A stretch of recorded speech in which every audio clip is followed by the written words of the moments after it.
Good morning, everybody. The fourth and final quarter-final of the 1975 Cricket World Cup was played this morning. Kenya against England up in Manchester.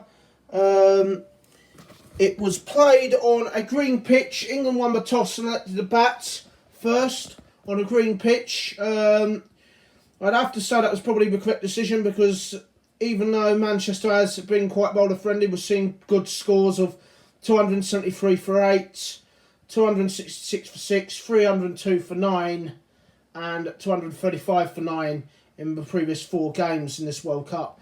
England batted first on a green pitch and they did very well. 290 for 7 from their 50 overs, a professional performance, but it was one of those pitches where wickets fell in clusters. I mean, have a look at that scorecard. 30 for Dennis Amiss, he played a poor shot. 8 for Frank Hayes, who also played a poor shot. But then look at that partnership between Barry Wood, 89 off 112 deliveries, and 87 off 89 deliveries for Tony Greig, at last finding some form, his first 50 of this World Cup. They put on 153 for the third wicket. And that was basically the only partnership because look at that, after Tony Greig went for 87, the final 5 wickets in the innings went for just 56 runs. So there's 22 for Alan Knott. Chris Old didn't follow up his 50 off 30 deliveries against India. He was out for 29 for captain Mike Dines, 3 not out for Keith Fletcher, and no score for Chris Old. Not for Chris Old, for John Snow. 290 for 7 from their 50 overs. And like I said, take away that 150 partnership, they've lost something like that 153 wicket partnership. They've lost 7 wickets for 137 runs. So, pretty interesting. Kenyan bowlers never gave up. Fasit Ali, 0 for 41. 55 for 0 for... Sorry, I just need to check this guy's name.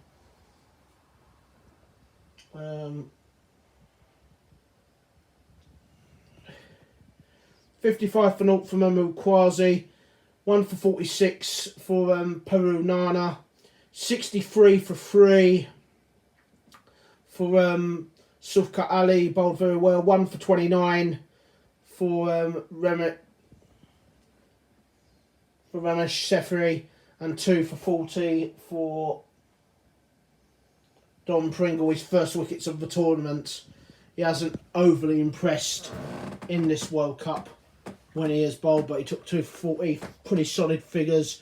Kenya, however, in their response didn't get going. They were 18 for 5 at one stage. I mean, look at that. 0 for Fasit Ali, 7 for Samuel Wasebi, a duck for Yunus Badat. Jalil Shah for Sefi, out for 3. He's lost form since that 113 against the United Arab Emirates. And the captain, Halil Shah, 33 off 66 deliveries and 19 from Mahmood Quasi off 50 deliveries, saved Kenya from getting bowled out for the lowest total in World Cup history. 7 for Sufka Ali. Hamish McLeod out for a second consecutive duck. 8 not out for Peru Nana, and Don Pringle was out for 3. Bowling figures was superb. As you can see, he struggled for runs in this tournament. Tony Greig, he got his first 50 today, and guess what happens? He ends up wicketless for the first time in the World Cup, in a World Cup match. 0 for 18, 10 for 2 for Barry Wood. What a game he's had at 89 and 2 for 10. 2 for 1 for Chris Old, who finished off the innings. 3 for 32 for Peter Lever. Derek Underwood, 12 for 0. Hasn't really made an impression in this tournament, but that's a big positive. 10 overs, 4 for 11 for John Snow. Really found his best form. His spell at the start of the innings basically killed the game stone dead in what was, unsurprisingly, a one-sided game, in truth. Let's have a look at the final outcome. England won the toss and elected to bat first on a green pitch in Manchester in sunny conditions, actually. Sellout crowd of 19,000 enjoyed it. They made 290 for 7 from their 50 overs. Kenya all out for 94, their lowest score of the tournament, their lowest score in one-day internationals, obviously. England winning by an emphatic 196 runs. Man of the match, amazingly enough, we all thought it would go to Barry Wood for his 89 and his 2 for 10 from 5 overs, but it went to Peter Snow for his 4 for 11. Was it Peter Snow? Was it? Sorry, I've got it wrong again. Man of the match for his 4 for 11, John Snow of England. A really, really good performance, and that should give him confidence for the heading into the semi-final against Australia, which is what it means for the tournament. Just to confirm, yep, Australia will play England in the England will play Australia in the second semi-final of the World Cup. So, John Snow finding some good form going back into the rematch. West Indies will play New Zealand in the first quarter.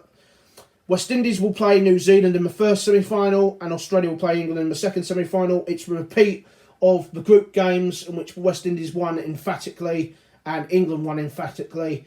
Many people, pundits and bookmakers, are saying if it's anything other than a West Indies England final will be a surprise. We're going to have a look at the star players for England in this match. John Snow's had a good match. Dennis Amiss, obviously, out to a poor shot. Like I said, the pitch was played pretty well, but at the end of the day, wickets did fall in sort of clusters. Let's have a look at the Dennis Amiss. Average gone down to 59 now, I believe. 295 runs in 6 matches at an average of 59, which includes 200s. He's had an okay tournament, but he'll be frustrated that he got out. Had a chance of a big score.